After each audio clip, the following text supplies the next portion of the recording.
there, everybody. Welcome to Fresh Out the Podcast, the greatest podcast on earth. I am podcaster number one, Johananon. Oh, that makes me number two. It's me, Casualty, CDG. I'm number two. I'm the co-host of Fresh Out the Podcast and also Fresh Out the Box. That's a tabletop role-playing game stream where me and Jahan play tabletop role-playing games. And I am the media and movie mastermind, the Funhouse Drew Munhausen, and I guess that makes me number... What number was I assigned in this project? What's number two? I guess I'm number 3. No, I didn't mean to make you number two, Gary. That's poop. I'm sorry. I thought about trying to make like a number 69 joke or something dumb like that, but Well, I couldn't even bring myself to do it. Drew, that You is have done it. filthy, and you've done I that. know. You've broadcast that smut. I feel extremely immature, and I apologize for even having had the thought of it, and then wasn't still just a thought, vocalizing though. it after the fact. Yeah, that's what it is. That's There the it is. real shame. There it is. Yeah. We all Can we thought just it. we- get to a- we well, do have on some- that note, we have can some just pick breaking whatever number we news. want? Because I don't want to be number two. Because I Yeah, got you just set pick up your for number. Okay. All right. Thanks. That's all I needed. But you're not going to tell us what number you're going to pick. You need to dwell on it a little bit. Do I have to? Are you making the? You're making the rules, Nope. I guess. Do Nope. I have to tell you what number I picked? Nope. I'll move on. I'll move right on Thank you. Yeah, I feel better. to some breaking news. As listeners may know, a few months ago, I guess, we started keeping track of fresh predictions. And just last week, Gary made what might have been the boldest of his fresh predictions, which was we were having the conversation. We need predictions, right? If we don't have them, it's not exciting. And I'll take some L's. I even said I'll take the L. Give it to me. I'll take the L. I'd rather take L's than not have predictions at all. I think they're fun. That's fair. Like, you'd rather have more predictions with more fails than not have any predictions or not have many that are correct. Yeah. Okay, I'm with not you. trying to always be right. I just think it's fun for everybody to be involved, and then we'll see how it unfolds. It doesn't matter that I'm right. Well, the prediction was we were having the conversation about Microsoft's acquisition of Activision Blizzard and whether or not they were going to extend or not. And Gary said, nope, they're going to close tomorrow. You They're boldly gonna said, figure it out. They have to figure it out. They made a secret deal, and they're going to close tomorrow. That's what I said. and that was not the case. They did extend their deadline to, I think, October. I know. You okay? Okay? Oh, no. It's like an L straight to the heart. For those who are not watching, I mean, he looks like he's in a lot of pain. There he is. He might need to call an ambulance. It looks like he likes it. It's both. I'm in pain, and I like it. Give me the L. The sweet, sweet ecstasy of pain. Something smells like an L around here. You will notice on our legendary Google Doc that has the predictions, I did go in and make it red with a big line crossing through it as a sign of your failure. So, congratulations. You should crop out your photo from the Tower of Terror and put that face next to it. Yes. That's a good one. I like this. I like this idea. Yeah, so we just had to lead with that breaking news. And then I wanted to talk about something else really quick, because I remember us talking about this a while back. Remember how we talked about, first off, AMC theaters was doing the thing where, depending on what time of day and when you went to go see a movie, the price might be I different. mean, the dumbest thing ever. Right. It's called Well, price gouging, and yeah, we remember when they were price gouging people. so as far as I know, that's still a thing. That's not going anywhere. But they did announce a while back they were doing a variable pricing plan based on sightline, what they call the sightline plan. Like, if you got the middle seats of a certain row, they might be more expensive than the seats that are on the end, or say the seats in the front row. Now, to me, Like concert tickets? That's ridiculous. Yeah, and this is Can people stop going to AMC? This is stupid. This is so stupid. well, they had that in line for like a hot minute, and they've already walked that back. Which I mean, of course, because if you're me, and I'm going to a movie during a time where not many tickets are sold, I'm buying the ticket that's cheapest, and I'm just gonna go sit where I want to sit and Yeah, it sounds like have a lot of good seat. empty middles of the theater. Right. This all this does is it makes it. I guess if you're in a full theater, this could really stink. But now they're saying, This section is for rich people. No one else can afford to sit here. so they've walked that back. They're ending this pilot program, and now they're going to replace it with a new program that aims to upgrade the seats at the front of each auditorium, which is considered to be the worst viewing experience. And in late 2023, they're going to start testing this new seating concept that are more large, comfortable lounge style seating areas in the front rows that can allow guests to lay all the way back and relax and have a way better view of the screen and it'd be more enjoyable to watch from the front row. And I always like to get your feedback for these types of plans. Does that tempt you to go and sit at the front of the front of the theater and lay down and snuggle and Are they going to charge watch me a more? movie? What was Are that? they going to charge me more? I don't believe so. I mean, probably not. I mean, it sounds like a really dumb idea. They're just sprucing up, like, just move them back. Like, I've been to theaters where they just have them further, like, Alamo. They start further back, they lose a little bit of real estate, but everybody likes it more. And it's just like, do that. What's wrong? I don't know. They're putting lipstick on a pig there, and nobody wants to kiss it. You know? It's just, there's no point to it. They're already Well said. using... That's beautiful. Yeah, absolutely. What they're doing. They're already using Uber surge charging, which is absurd. And it's just, yeah. AMC, you should get, like, normal people in your boardroom and talk to them, because y'all need to touch some fucking grass. Yeah, those people are super, super out of touch with reality. I think their boardroom must be a lot of very weird old people. I think. Yeah, the only thing I could ever think is I would love to just lay down at the front of the theater where everyone has a full view of me laying down, right? Because it's tiered seating. So literally We just look everyone down can and see you. Everyone's looking down at me, laying there. That's weird too. It's all weird. There is no, like John said, it's not that there is no answer. It's a really easy answer. Just don't shove those extra 2 rows in at the bottom that everybody hates. Just don't do it. No one made you put those rows there. Is it worth the extra, however many seats are sold per theater to have those, I guess? That would, honestly, if anyone would know the answer to that, you would be the guy I would direct that question to. I'd be like, you know what? Let me ask Drew. Give me a week or so, and he might be able to find an answer for you. Are those 2 rows worth it? Could they just lose it and have better seats? John says Alamo does it, and I think that's a good point. They're not nationwide, They're not, and they're sort of a craft theater. On top of that, they're doing their own thing. They're hard to compare to AMC and Cinemark. I think they're easier to compare to Studio Movie Grill. Speaking of Alamo, it's funny you say because like they do set theirs back further, like you said, Jahan, and they do have a few rows on the ground before kind of the stadium seating. And actually, I remember Gary when we went with a group and saw Avengers Endgame all together when that came out back in 2019, and we were in one of those rows on the ground at Alamo, but we were like in the furthest one back. But still, it was a great view. Like I remember having a great theater experience there. The most recent movie I've seen, I was in the second row, and it was fine. It was totally fine. And I was in one of these big theaters like AMC. I even thought to myself, I even turned to my wife and said, I bet watching a 3D movie from the second row would be way more exciting than the top, because when you watch it from the back, all the 3D stuff happens down by your knees. But if you watched it from the second row, the 3D stuff would be happening sort of on top of your head, coming right out at you.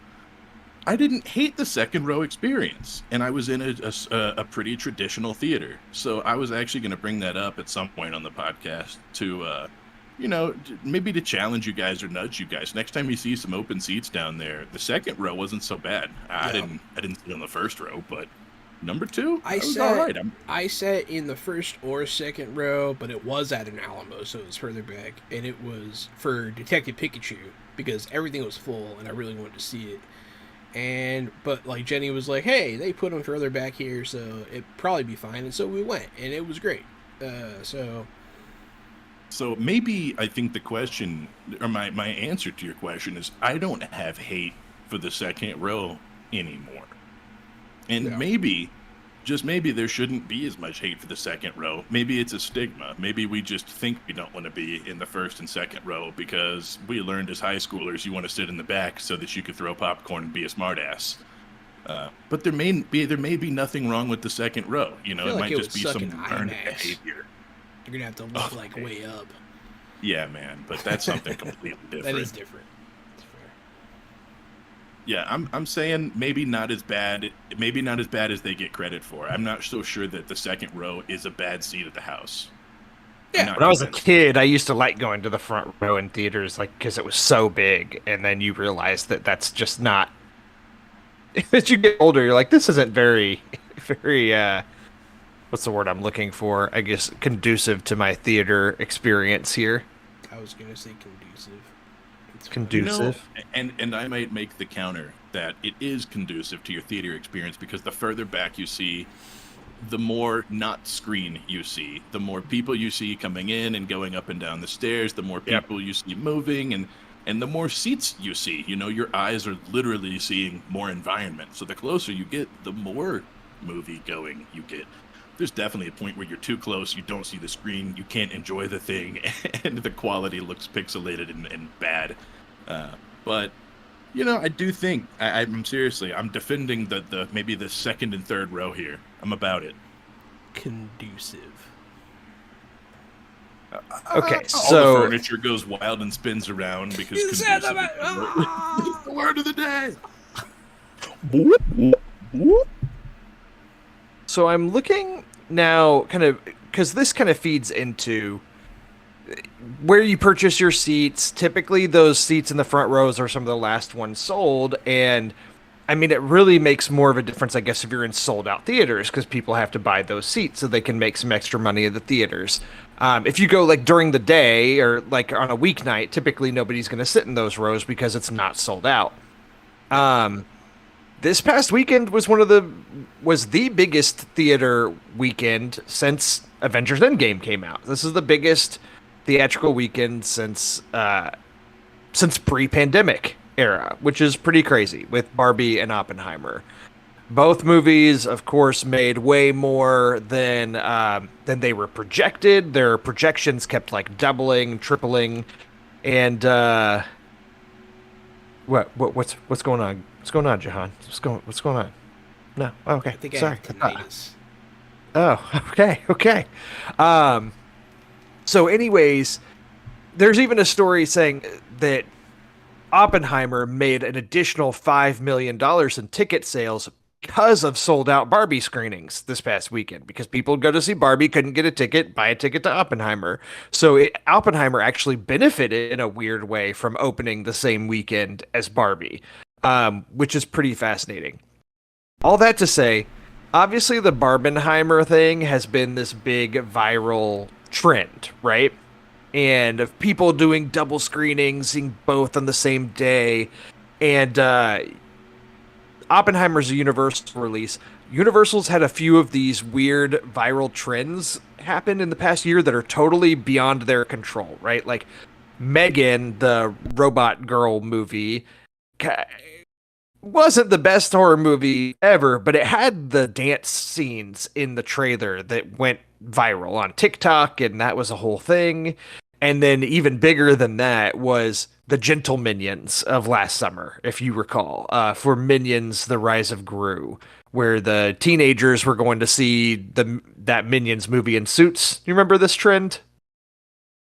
No. No. I remember something Gary. happening. I remember people being silly with minions. Oh yeah, No, there was. I've been known to disappear completely for months at a time for a depression, and I just log off of all social media. So no, I don't remember a lot of things that happened. You missed Well, that. to fill But you in, But I when remember the Minions: The time Rise of Gru was coming out, the sequel to this first spin-off movie of the Despicable Me franchise, right? Yeah, a sequel to a spin-off uh, franchise. Um, yeah, like kids were going to see the new like Minions movie in suits and calling it Gentle Minions. And it was this whole viral trend, and they'd be on TikTok, and there'd be lots of them, all in suits. And when I went to see that movie, I saw kids in suits at my theater. So just a weird viral trend of kids on TikTok who find strange and interesting ways to enjoy things, I guess. Um, See, so if this really was the biggest, I mean, you said it was the biggest weekend since pre-pandemic, man. This might be the signal of the return of the double feature. That could be a interesting thing. This did so well, maybe they'll bring it back, which I think would be really cool. AMC said before this weekend that 200,000 customers had pre-purchased tickets to both movies on the same day, which is kind of unprecedented. I mean, if they started making movies with the double feature in mind, like they did with Grindhouse, I think it could be really cool to come back to that, man. That was a cool era in cinema, and I think something like that, see, an experience like that would make me more likely to go to theaters. I agree. It made my eyebrows raise when you said it. You're not wrong. That would make me pretty likely to go if they designed it with the double feature in mind, like Grindhouse, where you know you're seeing two movies. Yeah, man. Yeah, bro. It's yeah, the eventizing of two movies that otherwise would not necessarily have that effect. But I would like to say while we're talking about it, if Barbie Oppenheimer had been a double feature, I would not have gone to that. That would have been way too long. Keep it like Grindhouse, where you have it in mind from the get-go. I think is important. And an intermission. Yeah, 8 hours. What was Barbenheimer? 8 hours if you watched the whole thing. 12 hours. They say it was Closer to 48 hours. five. 48. Sure. So they say it takes 1 week. How are people even back? I'm also just looking at the theatrical slate for the rest of the year, just seeing if there's any other movies that have viral potential or for some kind of movement in that regard. And I'm not. The closest thing I see is like maybe Five Nights at Freddy's, because I could just see like young people energy doing something silly. Me too, and I think it looks fun. But I'm just trying to think of like what movie, regardless of quality, has viral potential, but due to like kids on TikTok making a new trend. I'm not sure. Maybe the new Trolls movie that comes out in November. Those things are notoriously difficult to predict. And that's my fear, is that the studios that have now had what to make viral. That's no one could do that. If you could do that, you'd be a gazillionaire. If you could predict viral trends like that, you would be the richest man in the world. I hope that these studios don't take the wrong lesson and try to like create their own events or viral campaigns for movies that are just going to fall flat. Because you know how the kids are on TikTok. They will reject that very quickly and then make their own movement once again. That's always happened, though. That's like that's what Microsoft just did with Redfall. You just have this viral marketing campaign. You spend all this money, you shove it down everyone's throats, and you want it to go viral. Every bit of the company wanted that to go viral. It just didn't go viral for the right reason. But yeah, companies have been trying to force things to go viral for decades, for at least 10 years now. I mean, that's all Red Bull does. I feel like the key for them is what happened with Barbenheimer. They didn't do that. That was the internet. It was a coincidence. The internet made it go viral. But then the studios and stuff, like, they started to do a cross promotion, and the actors started saying things.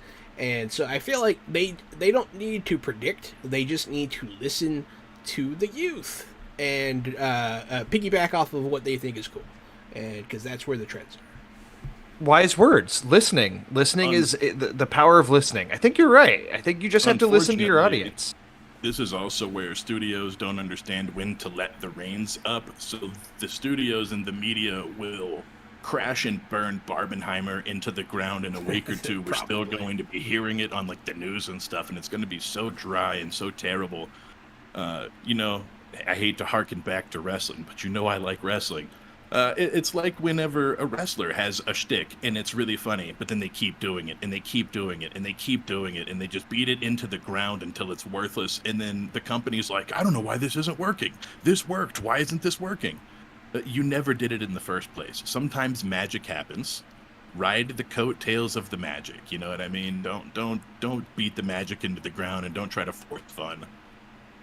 Do you remember back Very when much. WWE launched the WWE Network and they had the whole 9.99 thing that that they would just shove down your throats, and that was like it became a chant, legitimately. That it was 9.99 The one I for. was thinking of was Fandangoing. Like, you know, Oh Fandango yeah, was that was funny bad. when he came out, but then they were like, look, everyone everywhere is Fandangoing, and you can Fandango too. And every city they would go to, and you're like, bro, can you just let the crowd sing and dance and not try to make this a thing?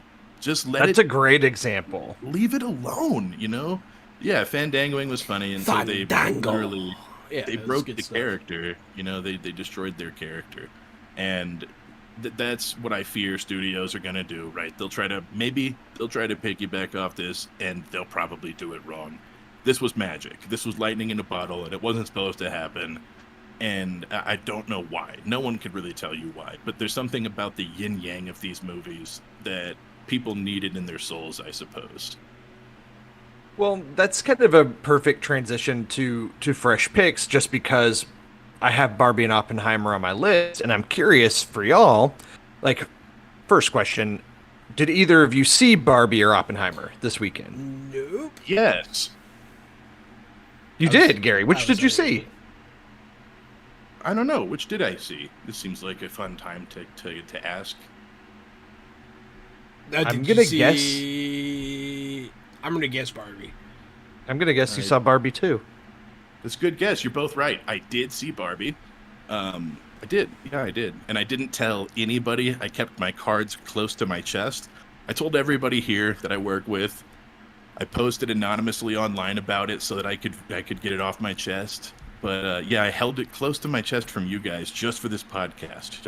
Ooh, I'm a fan of this because I was going to ask if the Barbenheimer trend at all influenced you, or maybe did urge you more than it would have to go see at least one of the movies. And I doubt that that's something, just Gary knowing you, I doubt that that's something that actually affected you or pushed you to see it. It sounds like maybe you were going to see it regardless. That is correct. So yeah. Yeah, I- I didn't do the double feature. I didn't hashtag Barbenheimer while I was out. My wife told me months ago, I want to see Barbie when it comes out. And so it came out, and I said, do you want to see Barbie? And she was like, are you serious? And I said, yeah, you don't just say things for no reason. You know, you want to go see it? Let's go see it. And she was like, hell yeah, let's go. So we went to the Sunday matinee show that was at 1:25 p.m. And I've told you guys before about the theater in my town. There is one theater. We have gone to Ant-Man. We have gone to Jurassic World 3. We have gone to Guardians of the Galaxy 3, all on opening weekend.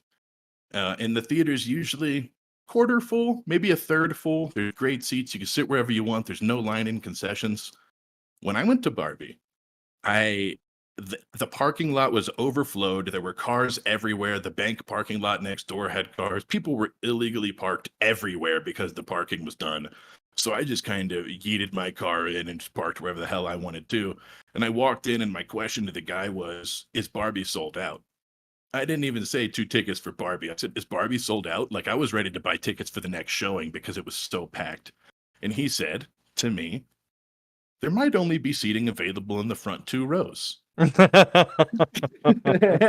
love that And this like is I- coming full circle. Like I told you guys earlier, the most recent movie I saw, I watched from the second row. He told So- us the whole time. You were alluding to it. We didn't even know. No one asked. I didn't have to The call evade. was It was coming from great. inside the house. So we did. We sat right in the middle of the second row, and it was a great view. It was phenomenal. Go on, Drew. What do you have to say about Barbie? I had it. I mean, so far for me, good experience, good theater experience. Okay. Well, I'll say this. So I saw Oppenheimer in an advanced screening on a Tuesday evening. I saw Barbie on a Friday evening screening. So the theater was absolutely packed, as you said. I went by myself, and it was a lot. Obviously, the crowd was very female skewing. A lot of moms with daughters, a lot of groups of women, a lot of pink, a lot of them wearing pink. Um, I got my aisle seat and went and sat near the second to the not the top row, but the row right in front of it on the end seat. I had a good seat. Um, and I had a good theater experience. I'll say that.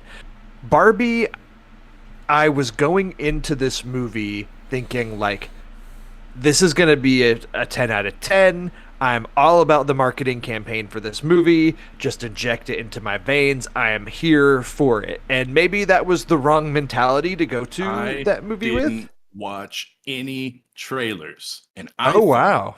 this is probably going to be dumb, but kind of funny. That's the expectation I went in with. I was sort of expecting a 4 out of 10, maybe a 2 out of 5. I had low expectations, and I didn't watch trailers. I would say after viewing the movie that I liked it a lot, just below loved it. Like liked it, didn't love it, but like a solid like, not like it was fine. Like no, I liked it a lot, but I didn't love it like I was hoping to. Barbie is undoubtedly certified fresh out the box. I loved it. And I think I think if you watched it again, it probably wouldn't hold as much charm because a lot of the jokes really hit well on the first time. Agreed. And that's what makes them so funny is there's a lot of unexpected gags in this movie. And I laughed through Barbie more than I've laughed at any movie in recent memory. I laughed more than anyone in the theater. I laughed from beginning to end, and I almost cried at the end because the ending was so emotional. Like, oh my god, I didn't expect this journey. Uh, 8 out of 10, 9 out of 10. Barbie was Wow. a slam dunk, absolutely phenomenal. Margot Robbie's acting was great. Uh, uh, what's his name? That Ryan just Ryan Gosling? Gosling. Ryan Gosling. I was like, Zac Efron? That's not right. The other pretty boy. Ryan Gosling as Ken. He plays like three. He doesn't literally play three different versions of Ken, but throughout the movie, Ken has these sort of arcs, and there are Yes, he sort of does. three different Ken renditions throughout the movie, and each one of them is very funny. I mean, like holding back tears, laughing, so stupid. This is one of the Barbie is so stupid. Like it's like Zoolander stupid. It is so stupid, but somehow it is funnier and also deeper and more meaningful, and the acting is just phenomenal. Will Ferrell's in it, and I don't know why he was in it, but he was, and he played Mugatu again, sort of, except he played like Mr. Business from the Lego movie, sort of. Except then he was, I don't know what happened with his plot. His plot sort of disappeared. Maybe that Mhm. he shouldn't have been in it. But other than like Will Ferrell, this Barbie was a total hit for me, man. What an absolute gem. I even have some secret notes I made over here on the side. And I'd like to read my secret notes now that I did not put on our board, Please on do. our shared document. From the beginning, the plastic houses, right? They Hmm. were like there's no walls and there's the undersized appliances. There's just like from minute one, the movie has this charm, this Barbie charm that you're like, this is exactly what I'm here for, and they totally nail it. And it starts with this, really girly musical number with singing and dancing, and then can I go like a little spoiler alert? We ready for a little spoiler? Han, are you gonna die if I do some Barbie spoilers? He Like is how gonna deep die. into spoilers are you going? Just what her moment is that makes her stop. Oh, You okay. know, No, I think that's in the trailers. I think so too. So, like I said, I didn't watch the trailers. So throughout this big musical number and block party, she just stops and is like, "Does anybody else ever think about dying?" And all the music stops and everybody turns and looks at her. And I am just dying laughing in the theater, right? Because I haven't seen it in the trailer. That is that is a moment that's in one of the trailers. If you didn't know that was going to happen, that would come out of left field and would be funny. I can see why it hit you so hard. Just dying laughing, like, what? Man, so just the whole thing. Hey, I'm big. I think it was in the trailer anyways, Jahan. Welcome back. Oh, I just wanted to do it to be dramatic. Nice. Anyways, just from that moment, from her being like, I'm gonna die, it just was a huge moment for me. Dead laughing. Oh, that part where she's like, "You guys ever think about dying?" Yes. So so you saw the trailers, right? The trailer, again, now that you're back on headphones, I didn't see the trailers, so I wasn't expecting the line. So I guess everybody in the theater was expecting it, and I'm just this jackass in the second row, like probably like one of the only guys in the theater, like Drew said, and I'm just like erupting, laughing at every single bit because I wasn't ready. It's pretty funny. Then, like the theme song, right? It starts over her next day, her perfect day. But the whole theme song changes, and it's the same tune, like the same happy, jaunty tune. It's all about existential dread and how horrible her life is. And so I'm just in on the bit, right? I'm dying laughing. I'm just about it. I don't want to name every single joke and every bit through the movie, but honorable mention to Michael Cera as Alan. I heard about that too. Yeah. He's super, super funny. He doesn't, there's only one Alan. While there's like all these cans and all these different versions of Barbie and they all look different and act different, there's just one Alan, and he doesn't really fit in, and the Kens kind of ignore him and the Barbies mostly ignore him, even though they put up with him. But like, he's just the right guy to pick, right? Michael Cera is just the awkward guy, and so it's this awkward character who just doesn't fit in and always like, yeah, all right, let's go, thanks guys. And he's in it like a lot. Like he's in it like, I don't know, maybe like 10 minutes of screen time. He's in it so much, and every single time he doesn't belong. It's very, very funny. And I just wanted to say it was funny, it was emotional, and it was just wonderfully stupid. I loved Barbie. It might be my movie of the year by the end of this year. I don't think you're going to be alone in that. A lot of people seem to share the sentiment. And actually, I don't really disagree with anything you said. That one of the main problems I had with the movie you pointed out is something that you thought was lacking too. Because I'm with you. That first half of the movie and everything in Barbieville, the production design, everything associated with it, amazing. Like, just so incredibly well done.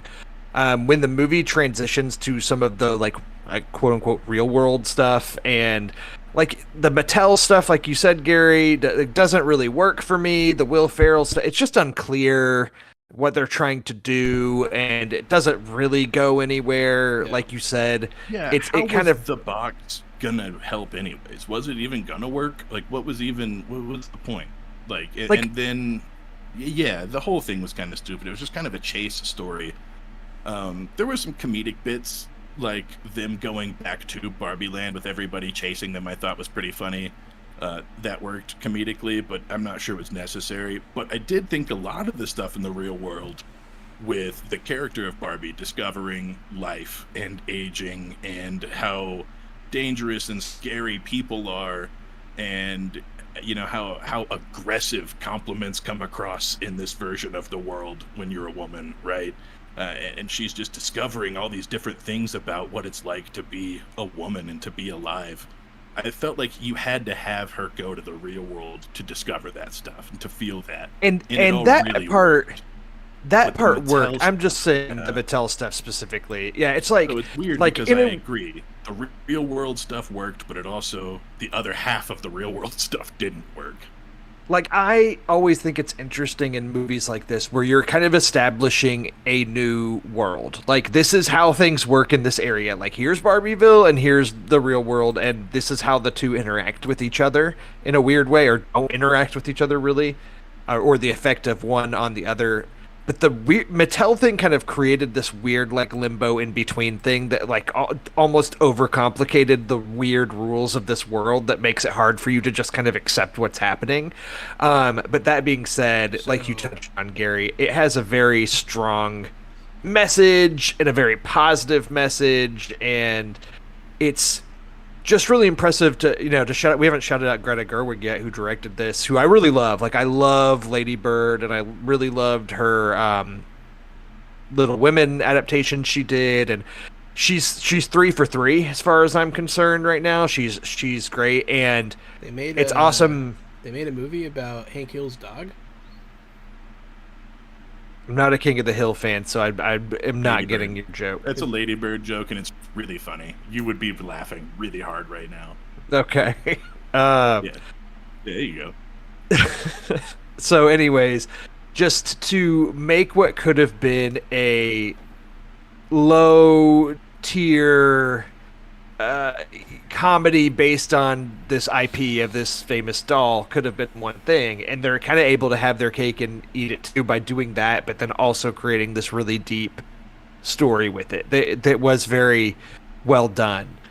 I have a question for you.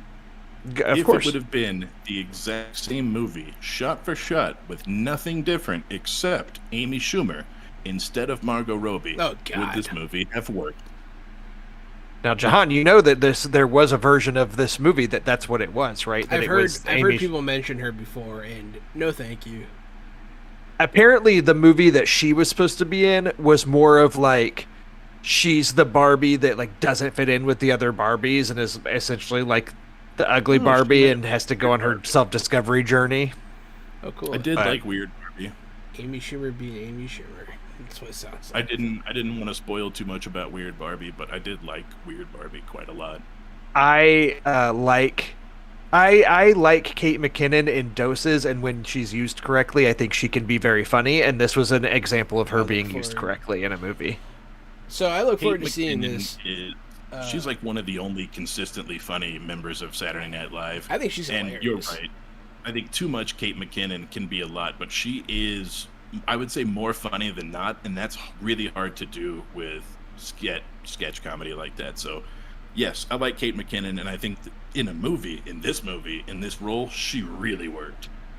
So first off, I'm very proud of my Lady Bird joke. Second off, without having seen this movie, it sounds like this movie would have been better had it just focused on her existential terror and not dealt with this weird subplot. You know what though? Like going with what Gary said, this might be the best example of a movie that's come out recently where your enjoyment of the movie could differ drastically based on how much of the marketing or trailers and things you've taken in. Because like Gary said, if I hadn't seen the trailers and didn't know what it was about and just went in expecting to see like just a Barbie movie, I probably would have been blown away by it. And instead I was like, I had a great time and thought it was really good. And I thought it was really important to go in thinking that this was a Barbie movie. I thought that was absolutely important to think that, all the rest have been cartoons and straight to VHS. And this is an actual Barbie release. Good for them. Let's see what they do. And I think they did an amazing job. And they even shouted out to the creator of Barbie. I thought that was, didn't really fit, but was still kind of fun. Mm-hmm. That was part of that Mattel plot line. I think they just wanted to shout out the creator of Barbie. And, there were some bits directing. I didn't think it worked writing-wise, right? But directing-wise, it was there were a lot of funny chase scenes, like Will Ferrell trying to in the cubicles when they were doing the cubicle chase scene. I thought that was pretty funny and stupid. I also thought that was funny and stupid. Barbie Land, I thought was funny and stupid. The whole movie, lots of very funny, stupid bits. Just but this isn't. The plot was never trying to be. This wasn't supposed to be an Oscar-nominated plot. And there were definitely plot holes, and it was definitely stupid. And it still could be, though. Like, I could see this movie getting a screenplay nomination, and there's already talk of, like, will Ryan Gosling be in the awards conversation? And supporting the thing is, yeah. That would be so funny if he was in the nomination for supporting actor, but she wasn't in the conversation for Barbie, because that's what the whole plot of the movie would be about. So I'm right with you, Gary, and I feel like this has been kind of part of the discourse. Is like all the discourse of this movie is Ken, and how funny Ryan Gosling is, and like Margot Robbie's great in this movie. Like she's really good too. Oh my god, And such a good actress. She's not She's just great in everything, she has so yeah. many dimensions. She is good in everything. That's exactly right. I've never And seen this her is do no bad. different. This is no different. And this might be one of her best performances. Even though she's Barbie, she doesn't phone it in, man. She's all in. And she is, for lack of a better word, she is, you know, midlife crisis, depression, Barbie. You know, that is the Barbie she is. That is what she's going through, and that is the journey you see. Uh, and I see you laughing, Jahan, but when you watch the movie, it'll make more sense. That's the Barbie she is, man. She's meltdown Barbie, and so you get to see Margot Robbie go through a meltdown, and she effing nails it all the way. That's why I almost cried at the end. By the way, her performance is just so great. she is. She nails the big plot points at the end, and I think it's just one of those things where Ryan Gosling kind of gets the more like straight up comedy deliveries or like comedy lines, and so naturally that's your takeaway. It's kind of like in The Hangover, like everybody remembers Alan because Alan's the one that's weird and does all the silly comedy stuff, and it's kind of like in Barbie, Ken has all the strange comedy stuff, even though Barbie's the main character and can maybe upstage, but like Margot Robbie handles her own just well. Like she's great. So, well, Gary, so you've already said it's certified fresh. We officially I said it's certified fresh. fresh, coming straight out of the box, man. I think you should go see it. I think everyone should go see it, and the less you know, the better. I'll definitely go see it once. So funny, so funny. I'm in chats with Gary, and he does this thing where if I bring up Oppenheimer, he has to make jokes about it being boring because he knows that it gets under my skin when he does it. And you're not going to talk about this movie. More like Floppenheimer, am I right? Just wake me up when you're done. I know y'all haven't seen it, so I won't go into it that long. I And hear it especially ends with a bang. That's a Hiroshima Nagasaki joke. I gathered that. No, you know, the ironic part here is that I was super hyped for Barbie, and I was like excited to the extent of there was a new Christopher Nolan movie coming out in Oppenheimer, and I went and saw Oppenheimer with like low expectations by any means, but like almost no expectations. Like I'll just see what he's doing, and I loved Oppenheimer. I thought from a technical perspective, the movie was just absolutely phenomenal. And the main thing, you know, of course, Nolan's directing is great, but there's two key things to point out here. One is the score, which is amazing, and that movie arguably does not work without it. And the other thing is Cillian Murphy's performance, who is just phenomenal. And Cillian Murphy's been around for a long time. I think he's somebody that the Scarecrow in Batman. Man, yeah, he's a Nolan regular. You know, he's been in a bunch of Nolan movies, and he is so good in this. And he's never really had a stage this big to be the star of a big movie like this. And he is just absolutely phenomenal. And I think this will be a career-defining performance for him. He's got to be like a lock for an Oscar nomination at this point. Robert Downey Jr. is also very good in this movie, and also will probably get a nomination. But Cillian Murphy's the true star, not just in character, but just in how great his performance is coming out of this movie. Oh, Lord, And, give me Peaky Blinders, I did. Yeah, and that's a show I haven't seen, and I know that the Peaky Blinders has a lot of big fans. You can't see it at friend home. of the show, Leighton, Under the has arms. said you got to watch Peaky Blinders. Who has That said was that like- we need to watch it? Leighton. Friend of the show, Leighton. Oh, okay, yeah. Yeah, he says that was his pick. Like last year, he was like, "You got to watch it," and I was like, "Yeah, man, cool," and didn't because I didn't. I like that we have this movie that you just go watch about the greatest war crime the United States has ever committed. It's fun. Mm-hmm. And I think the movie appropriately deals with the ethics and things of that. Yeah. So it goes into a lot. It's not just like, hey, here's the bomb and it goes boom at the end. It is not that. Like, They don't high five actually do to go champagne.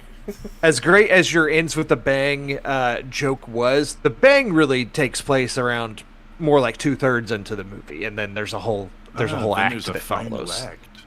Indeed. So, and that's a 3-hour movie. So that means there's a lot still after that. In a whole hour of existential dread and meltdown for the violence caused by my creation. Indeed. Like Frankenstein. That's pretty bad. So I'm so giving bad they did it Oppenheimer. again. Oppenheimer for me right now is a 9 out of 10. So I just thought it was phenomenal, and that it's last not a 4 perfect hours movie. would be really good.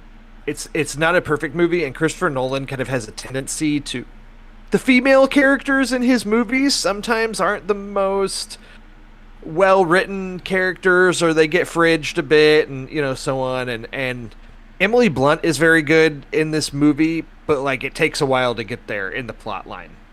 I'll just put it that way. So not a perfect movie, but still a really great achievement, and probably among my favorites of Nolan's non-Batman movies. Like probably, I love Interstellar. This is probably second to Interstellar for me, as far as Nolan's non-Batman movies go.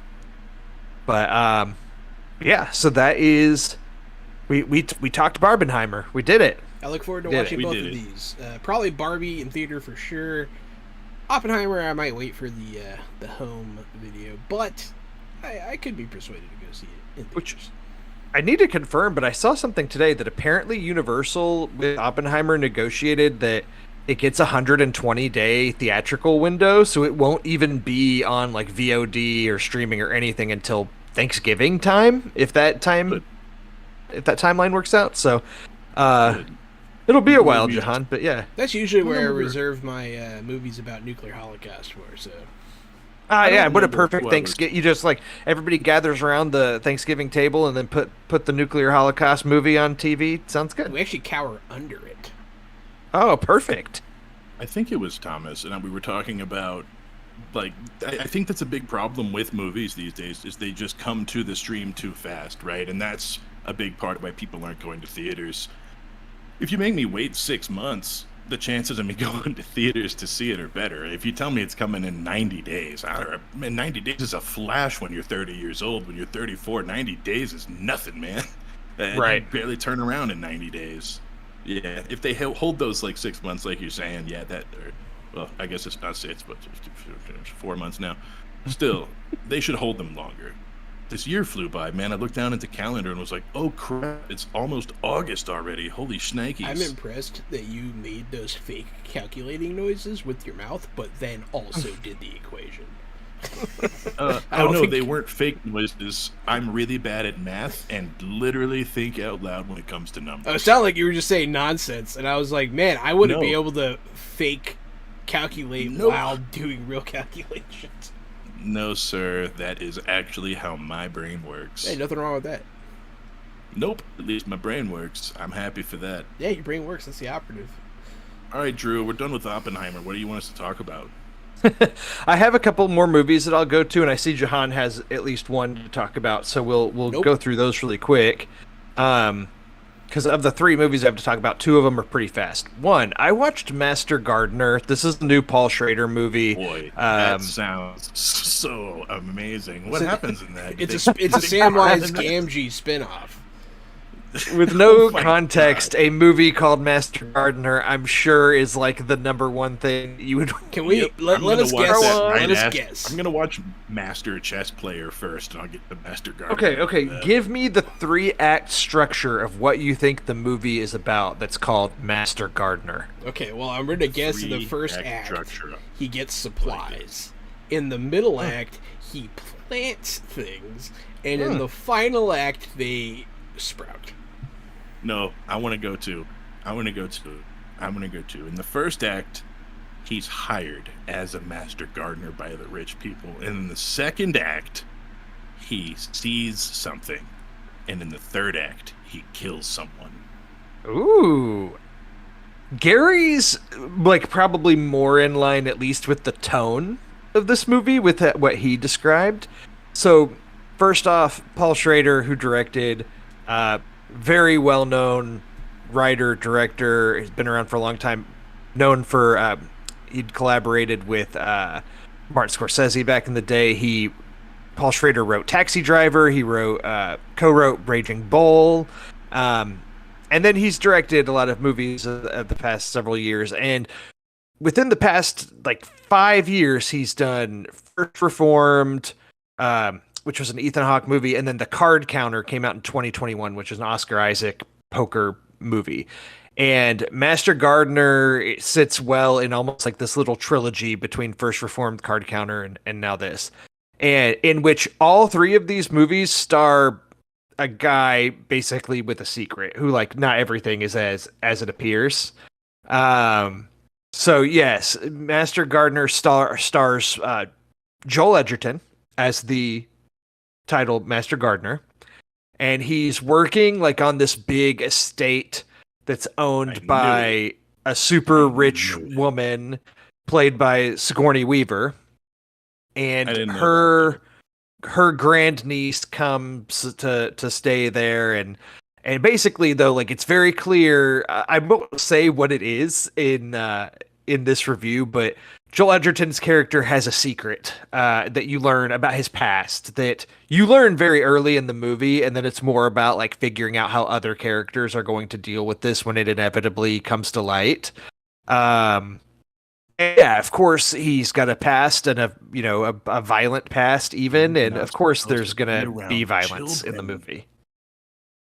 But I liked Master Gardener a lot. If you like Paul Schrader movies, which these are not for everyone, because a lot of his characters are really quite scummy in certain ways and so on. But does he do any topiary work? Yeah. Yes. Oh, okay. Wait, does he? Does he do topiary work? Is there a hedge maze? No, there's not a hedge maze. He doesn't sound like much of a master gardener. But there's some trimming of plants and deworming and things. Deworming? What is he, a vet? Wait, no, not... I was reading some fantasy book recently that was talking all about worms. It was like a Brandon Sanderson book or something. Is it Dune? Weird. No. Yeah, it says sandworms. Brandon So anyways, Sanderson. I hear good things. Brandon Yeah. sandworms. So that's Master Gardener, a movie that I liked, but I guess tread carefully. The other movie I watched, and this is more because of my daughter, we watched Ruby Gillman, Teenage Kraken. Have y'all even heard of this movie? I didn't realize what it was until you mentioned that you watched it with your daughter. I was like, oh yeah, I remember that. This is like a B-tier DreamWorks animation movie that came out in theaters, quietly came out in theaters over the summer, kind of around the same time that the live-action Little Mermaid came out. It seems kind of like counter-programming to that. But it's about a girl who she's a Kraken. And that's all I got. Nice. She gets in the water and she gets really, really big, and she has to deal with being a Kraken. Whoa. And it's it like is one of those the dinosaur sponges, right? Could you imagine? Yeah, very, very good comparison. Very similar. What a crazy life, man! Anytime it rains, you're just like, ah, that sucks. I can't say if you're looking for good animated fare to show. If you're listening and you're looking for good animated fare to show to your kids, Ruby Gillman probably not at the top of my list. Again, it's like B tier DreamWorks animation. So would you call it fresh? Would you say it's really fresh out the box? No, it's salt water, so it's not even fresh water. Yeah, so. I wouldn't think so. That doesn't sound very fresh. But the one that I do want to talk about is, so Gary, I'm sorry, because another week has gone by and I haven't started Righteous Gemstones, which I know is on your list to talk about in a minute. Why would you watch Righteous Gemstones as it's coming out? Well, we could talk about it. And after you've been talking about how good it is for weeks. After 3 years of me telling you guys to watch it, why watch it? Why start now? I'll watch it by myself and talk about it alone in the corner every week. So Saturday night, my wife was gone. She was celebrating a friend's birthday. Oh, nice. So you had time to catch up with Righteous Gemstones. That's why you needed me in like this. So I open up Max, I'm laying in bed, I want to watch some TV before bed. I'm like, this is it. That's where Righteous Gemstones is.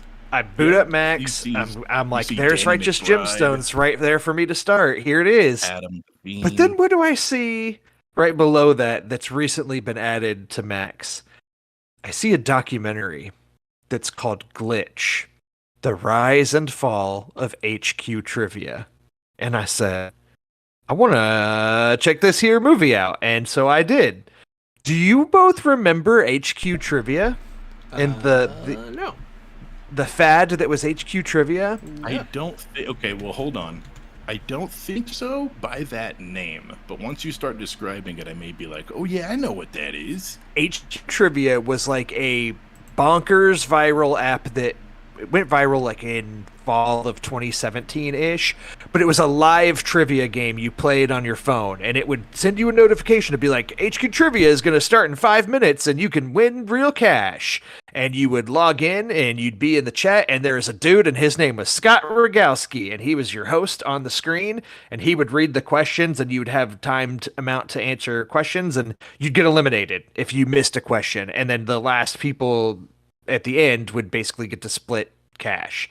And the game, I remember playing this on my phone a lot. It was like a really hot thing for a good couple months, and then it all kind of just faded away very Never quickly. seen it. I looked it up. And Never. no, I have never seen this. Yeah, I've never heard of this. This sounds made up. I don't know what this is. It sounds like those things you could rent out at bars that you get to play like the trivia with. It sounds like an episode of Black Mirror is what it sounds like. And if you answer wrong, they will come to you and kill you.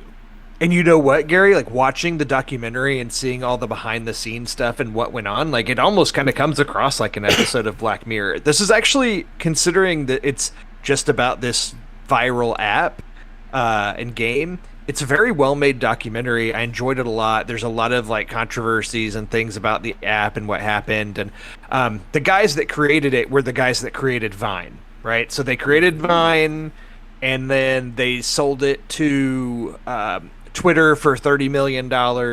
And so then they were working on Vine for Twitter, and then Twitter shut down Vine. So they, famously sold their app for probably a lot less than what they could have, especially knowing like how big TikTok is. I think Vine was just ahead of its time. And then HQ Trivia was their next project. And there's just a lot of like kind of behind the scenes drama with the two guys that developed it and with the host. And I just found this is a documentary I started up at midnight on a Saturday. And I was like, I'm going to watch 10 minutes of this and fall asleep, but I just want to see what it's all about. Nope, I had to stay up and watch it. It was really good. So I recommend Glitch: The Rise and Fall of HQ Trivia. I would say it's certified fresh. And you can find it on Max. It's a CNN film documentary that's on Max. Speaking of Max, Righteous Gemstones is on my list again tonight. We are on episode 6, I believe, and I think there have been 9 every season, so we expect 3 more. Last episode was pretty great, man. BJ, that's the one who's married to Judy Gemstone. BJ has his own story arc, and he's like, I mean, comedically, right? I mean this with love for the character. He's like very beta male. She bosses him around all the time. He wears like little floral outfits and gyms and like tiny little shorts and does whatever she says. But he has a very, very strong, big, impactful episode in this season that I think everyone will remember, and he has a phenomenal performance in that episode. And then coming off of that episode into this week's episode of Righteous Gemstones, it's not as hot, but sometimes, when you have a fire episode, it's hard to follow up with another fire episode. It's still got everything you love, man. John Goodman is still in the show. I'm really surprised. I thought after the first season they would end up killing off his character, and that the show would sort of get worse and worse and more silly. But they've kept him as a character, and I think that's really important for the feel and the structure of the show. There is something about Righteous Gemstones that I want to convey to you guys that is very serious and almost like organized crime family feeling, almost like, nowhere near as Sopranos, right? But for a comedy show, there is a really serious undertone with the kind of things that they get involved with, that they're always very close to danger. And I think that's another thing that makes this show really fun and really watchable, and it really makes it work. I recommend Righteous Gemstones. We're in season 3. I'm not sure it gets better or worse. If you watch the first couple episodes and you're not about it, you're not gonna be about it. I think it's an absolute hit. But that's on HBO Max. John, you watched The Thing. Was that on Max? I also watched the thing. Yeah. Dang. I think it was on Max. Actually, I watched. I finally got around to watching Jordan Peele's third movie, Nope. I'm a big fan of his in general. Loved Get Out. Us was fine. I liked that one better. Like in hindsight, I liked it a little more as I thought about it. It actually is a really good movie. Nope. Nope is interesting. Nope is an interesting take on aliens and UFOs and that kind of thing. It grew on me. I'm going to tell you, I watched it maybe about 5 or 6 months ago. Okay. And it grew on me. It at first, I would like to say, I think I liked the first 2 acts, and I thought the final act was a bit strange. I wasn't all for the final act. I'll agree with that for sure. I really enjoyed. I liked this movie a lot. I did like it. I think it's a classic. I think it's an alien classic. I think it is strangely, yeah. I think it's almost required viewing for alien likers, at least to check it out. It's very unique, which is hard to do in that space. The thing that I will point out immediately is this movie shot better than 90% of other movies. This is like, holy crap, can Jordan Peele shoot a movie? This movie is an art piece. It is art. You should check it out just for that. I love the characters, the character development, their journeys.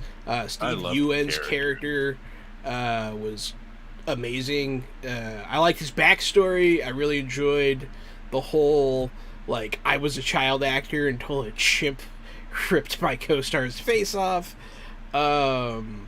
Super cool. Everything in the movie builds I forgot about that whole second story of the chimp on set, and you don't really know what's going on until you figure out what's going on, and you're like, oh, what? That's this character's plot? Okay. It's whatever. So good. It's such a great character. Like, it's one of my favorite characters I've seen in a long time. I had totally forgotten about the chimp bit. Thank you for reminding me. Yeah, that movie really is an instant classic, man. I just remember a lot of the terrain settings, a lot of the sort of Wild West feel. You know, in a lot of alien movies, they're either in a big city or they're set on an alien planet or in a ship or something. And this movie was set on the ground in rural America, and it really felt real. There was something about it that felt rustic, and just, you know, the trucks were right, the characters were right, everybody, you know, the house was right. Everything felt perfect in the movie. It was all shot right, cast well, aged perfectly. Yeah, really. And there's something about that kind of alien, which, you know, I think this movie's been out long enough to spoil it, right? We could talk about the alien. Oh yeah, I'd say that. Probably. Yeah, the spoiler limitations for a year-old movie are probably, we're good. All right, so I would say that the invisible ship, the invisible alien ship, that's great. You know, what a great take on the invisible alien ship, and it being this sort of organic creature just there waiting. Really spooky, really cool. I think once the creature sort of unveiled, it was a bit too much for me, and, you know, it went very high fantasy very quick. Maybe it was too alien for me, right? Maybe that's my own fault. It was an interesting choice, aesthetically and just in general. It was a pancake with a butthole. That's what the monster was. But hey, it is what it is. I don't know. It was cool. It had a lot of interesting. They do what I enjoy in creature features, where they establish their set of rules. You learn them as people are dying, and then at the end they put it all together to battle it, essentially. And they did that in this. It works pretty well. The final act's a little iffy. It does get out there, but overall this movie is really good. I think that's the problem, right? Is it is really good the whole time, and then all of a sudden it's not great.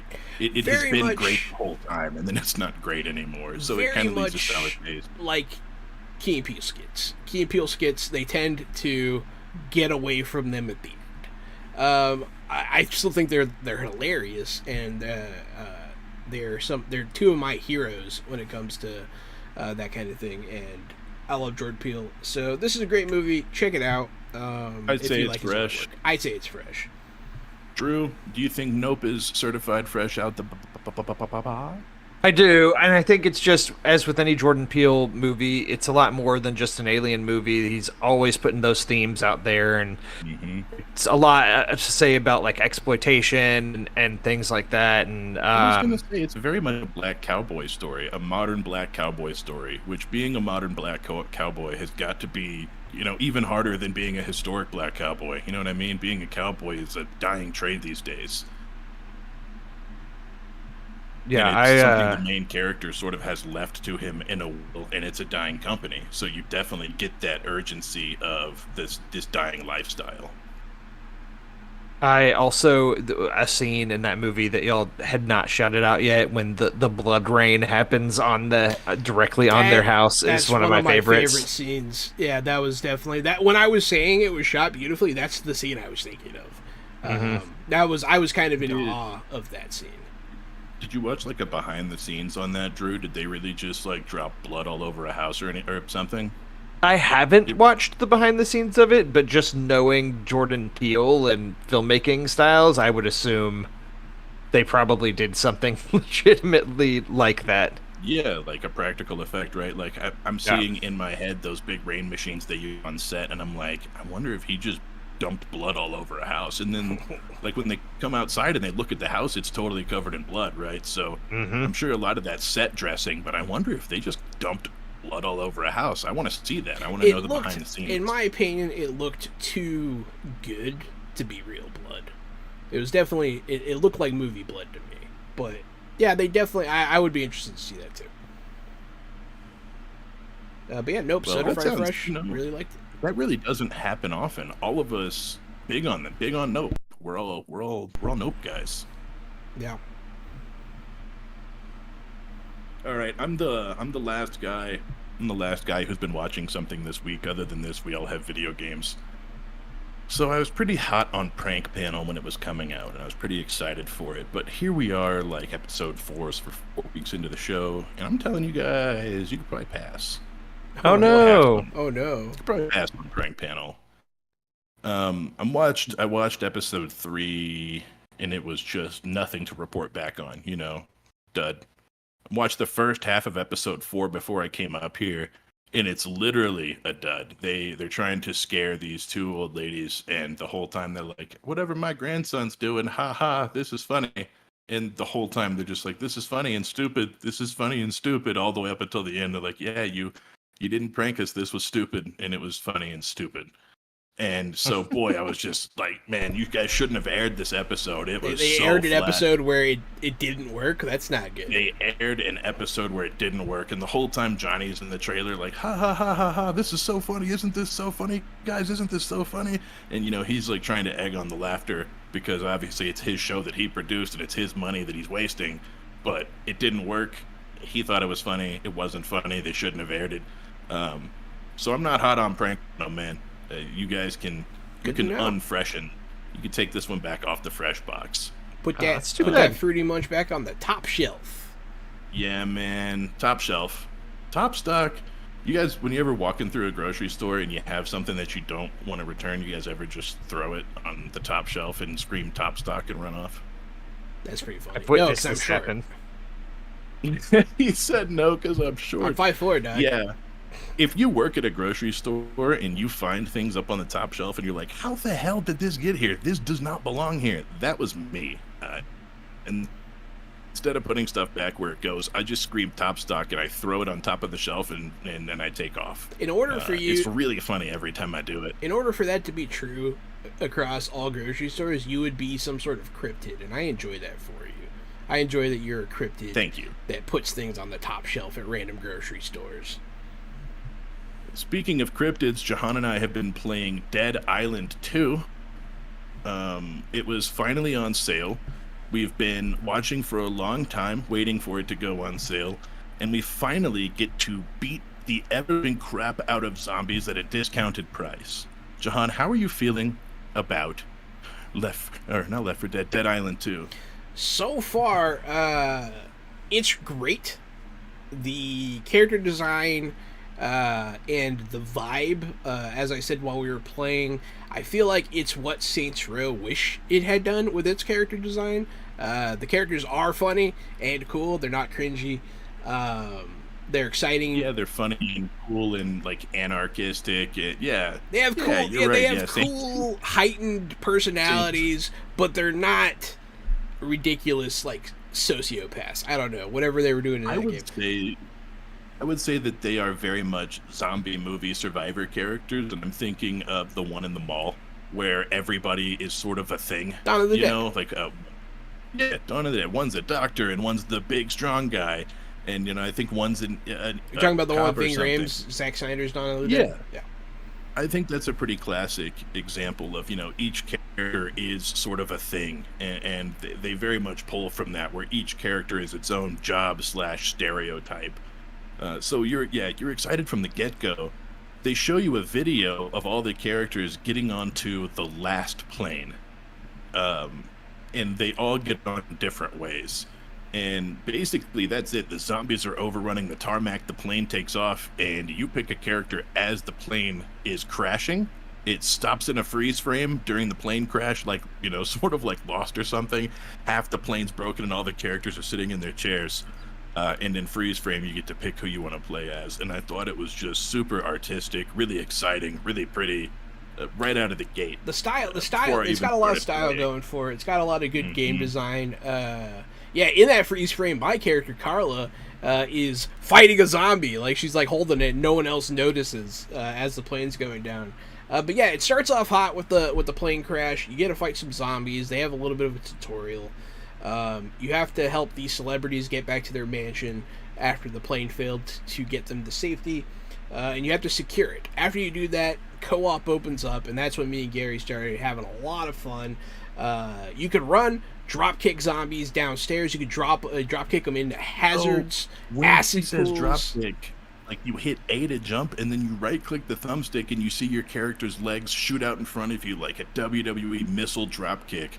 You can just missile drop kick zombies. Yeah, you can drop kick them off of buildings and into pools, and then electrocute the pools or light them on fire. It's amazing. Dead Island 2 is, to me, so far, we played it twice. It's the best zombie game I've ever played in my life, and maybe, just maybe the one. What's the one, Jahan, with the mall? The first one. That's Dead Rising. Dead Rising. Maybe Dead Rising would be my other favorite zombie game of all time. But technically, Dead Rising 1, 2, and 4 all take place in the mall. Oh, I didn't know that. Yep. That's what's up. I only really got into the first one. The other ones just didn't do it for me. I did try playing. Of course you do. They're zombie games. Yeah. And you're a zombie guy, so where does this rank? I mean, I know you haven't played it a lot. You've played it 2 days. Where does Dead Island 2 rank on your zombie It's hard to rank list? it properly for me because, I haven't played it too much, but I do think that it is probably better than the first Dead Island. The combat is satisfying. The zombies they feel good. The jump scares are real. The bosses, there's been a lot of really well-themed situations, like me and Gary had to fight through this house to get to our next objective, and as we're fighting through, we see like bits and pieces of the story laid out, and we come to realize we're in a stream house because it takes place in LA. So it's a house for all these and we're just laughing and laughing. We're finding like these douchey like things that they've been doing, like laying around, and it's just like there's that kind of story douchey throughout. streamer zombies, and they all have stupid streamer names too. Like some zombies are just called Shambler or whatever. Was it called like the Pig Pen or something? The Goat Pen. So we had to fight a bunch of goat pen streamer zombies to find their keys to unlock different doors in the mansion. So that was really fun and exciting. And you can find their podcasts and listen to them, and it's just really funny. And one of them, like, zombies kill them during it, and you can hear it. But that kind of storytelling. Oh yeah, the dismembering, the maiming. Like they have a whole system for like skin motion contact. So I've been using brass knuckles and crouching and punching up so that I can punch the skin off of the zombies, like straight up their body. I can punch their torso skin straight off and the face skin off, and then they Yeah, fall the hit over and detection's die. nuts. It's something I don't know that I've seen in a game before. It's really good. It has full skin and organ hit detection. And so if you're looking for the gory, fun, maiming, killing first-person zombie game, there's never been anything better than Dead Island 2. I cannot tell you how fresh this is. It's very As fresh. Oh, Gary. Yeah, Gary started cut out. Yeah, it's very fresh. At one point, Gary uppercutted a zombie right at me, and I knocked it out of the air with a sledgehammer. It was beautiful. But yeah, man, so great combat, great storytelling, and it's just 100% fresh. It's definitely worth checking out if you are a fan of zombies. It also has RPG elements, skill decks, weapon crafting, and online co-op. So it has you can get brass knuckles, you can get Wolverine claws, you can use a sledgehammer or a bat or a rake. You could use all We sorts haven't of even different found weapons. guns yet. We haven't even found guns yet. I'm pretty Dead excited. Island 2. Can't recommend it enough. We got it on a sale. Keep your eyes out, especially if you have friends who want to play. It's 3-player co-op. Like John said, you have to do the first introductory mission before it opens up. While we're talking about multiplayer games, let me just squeeze in one more here. I've been playing more and more Exoprimal, and good for me, I maxed out all the way on the season already, maxed out my season pass, unlocked the free skin, that's level 50, and then I got my guy to level 100 because I've already played almost 150 online matches of Exoprimal. I love Exoprimal. I can't really explain why. Something about just zapping It's fun. like 1,200 dinosaurs with a lightning stick just does it for me. I got Jahan to play, I got Robert to play, I got Lee to play, I got Nick to play, I got Thomas to play. I've got all my friends to play Exoprimal. I've never had so much fun on a game like recently. I don't remember everyone playing together. Even Lee, I've been playing with Lee, and Lee only plays PvP games, so he's been sending me a ton of clips of him killing people in Exoprimal because that's his focus. And so, I mean, I just love it. I love Exoprimal. There are going to be new mechs coming out. I think there's going to be 10 variants for the ones that are already out, so each of them is going to have a variant build. I'm excited And for that. that is supposed to be next season, but this season has a new mode coming out, and I think a new map. They have roadmap for seasons 1, 2, 3. They're supposed to have a new season every 3 months, so it will be supported and it will continue to be a playable game. If you've got Game Pass, you should be playing Exoprimal. It's even fun by yourself somehow. You don't have to play with your friends. It's one of those multiplayer games you can just play sort of absent-mindedly alone. I love it, man. It's got dedicated healers, it's got dedicated tanks, it's got dedicated attack characters, and anytime you have a game that has those sort of classes, I'm gonna get real good with the healers. That's been the way I am for a long time. I love playing healers. I love being the support guy. So I'm all about Exoprimal. I was gonna say it's my flavor of the month, but between Exoprimal and Deep Rock Galactic, I think these two games will be able to fill my downtime for gaming. You know, I've always loved Deep Rock, and I think Exoprimal's gonna fit in nicely for a few months. Yeah, it's been a still good waiting. month for gaming for us, so that's good. It has, because honorable mention to Hunt. We've still been playing Hunt a little bit. We both picked it up, I said, for $17, so we had way more than $17 worth of fun. And I think it's important to mention, you know, I told you guys how fast time flies, right? Today is the 24th, July 24th, and we will have Starfield in less than 2 months. Oh God. It's insane. So I've got these two games to play, and then Starfield's about to be here. You know, we're about to have it. I have to survive it's- for 2 more months. No, here's the thing: is like it's gonna be hot as balls, right? But then as soon as it's not hot as balls anymore, you get to play Starfield, and so like you're gonna be feeling good. You're gonna be in a good mood. You're gonna be relaxed. You're gonna open up your window and kick back and play your game. It's just gonna be so heaven. It's gonna be so good. very excited. I can't wait. I'm so excited too. I don't want want to think about it, man. I don't want to think about it. It's so close, John. close. It's so close, Drew. I just wanted to tell you guys it's just so close. If they push it back, I'm gonna fucking lose it. If they push it back, I'm gonna throw up. I'm being really They cool won't. right now, but I will kill. They someone. won't at this point. I'll even go out there with the fresh prediction that Ooh. this Put it on close, the this list. close. this I close to believe you. launch that there's no way this game gets pulled, pushed, anything. I think that it is set, and they're close enough now that that game is coming out in September when it's supposed to. Hell yeah. Get them, Drew. So, Close us out, Drew. I see you got a game to talk about on your list. I'm actually I excited to hear do. about this one. So I do. I was looking for something to play, in between Diablo when I need a break, and so I started up. You should have When played Tears Extra of the Primal Kingdom. because I sent you an invite and it's on Game Pass and you said you play it because it's free, but you can go on. when when Tears of the Kingdom came out, Jahan was like, "Do this ticket system through Nintendo Switch Online, and you can get a second game for cheaper." It was like a really good deal, and so I used that second ticket to redeem Metroid Dread a while back, and so I finally started it the other day, just kind of casually starting it up. And first off, this is not a game you can play casually. This game takes a lot of skill and focus, and there's a lot of kind of difficult controls because there's so many gadgets and it's very precise and fast. That being said, it's very, very good.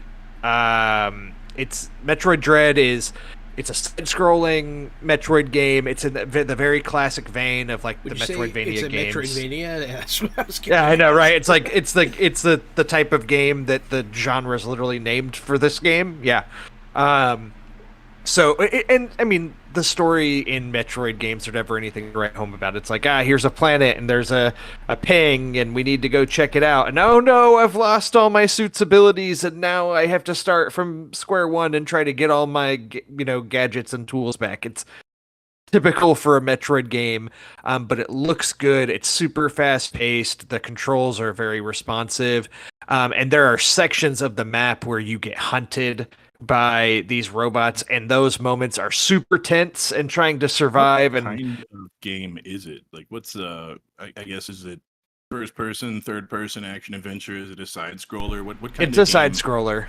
It's like a Okay, 2D cool. side scroller, but with 3D graphics, but like Right. it's a side scroller. I used to discount those games, but I learned that I am wrong, and sometimes 2D games can be dope as hell. Yes. So I've decided to give them a chance. So I'm just trying to visualize what you're describing. I played the demo, and yeah, it is challenging, and it seems like it's probably a really good game. So I'd be interested to play this as well. I think that was one of the big negatives about it when it came out was like the game reviewed really well, but people were playing it and they're like, it's very, very difficult. And they've since unlocked an easier difficulty. Like they did it as like a DLC patch with an easier difficulty. And I'm actually playing on that and it's still hard. Like I die a lot and That's funny. it's difficult. So I can't even imagine trying to play it on what the regular difficulty would have been. I enjoy the pain. And from that standpoint, the game is it's not frustrating in that sense. Like if you die, it's reasonable where it sets you back. It's not like you're having to go, retread a whole bunch of things. Like it's pretty forgiving in that sense. But yeah, Metroid Dread. The game's been out for almost 2 years, so it's not like it's a brand new release, but it's new to me, and I haven't played a Metroid game in a long time, and it's very good. I'm still very early in it, but I'm having a good time. So that's Metroid Dread. Well, hey, that's our fresh picks for this week, and you know what that means. It is time to say goodbye. Goodbye. Farewell. Bye. Avita, Farewell. say goodnight. Good night. Are we gonna do that every time? Oh, okay, never mind. Hey, I'm Johananon. I'm at RockFact on Twitter. You can also find me on other social media platforms. Check out my link tree. But hey, I'm dope, and these other people are dope too. So listen to what they have to say. It's me, Casualty CDG, and you can find me at Casualty CDG on all the social media platforms. If you want to see more of Jahan and I, you can find us at twitch.tv/Jahananon, or you can find us fresh out the box, tabletop role-playing games, YouTube. You could just Google TTRPG fresh out the box. You can find us on YouTube, Facebook, everywhere. We play every Thursday. Reverse that. Fresh out the Bing box, TTRPG. You could Bing it. Bing it, you can find us anywhere. Sorry, he wanted me to reverse it, so no Google, use Bing. That's the reverse. Find us every Thursday, every Friday, and then maybe I'll be on radio every single Friday. on commercial free Fridays on K-House 11.9, and you could probably listen to it on the website. I am, man. Congratulations. That's a pretty big deal. Thank you. Yeah, I went from being sales guy to commercial free Friday DJ, and also sales guy, and also marketing guy. So I'm just doing stuff and helping out, and I think I get a radio spot for it. So it's supposed to be this Friday's my first one. So we'll see. Fingers crossed. Congratulations, Gary. And I am Drew Munhausen at Drew Munhausen on X, or Twitter, or whatever is going on over there in that cesspool. But yeah, that's it. This has been episode 96 of Fresh Out the Podcast. Stay fresh.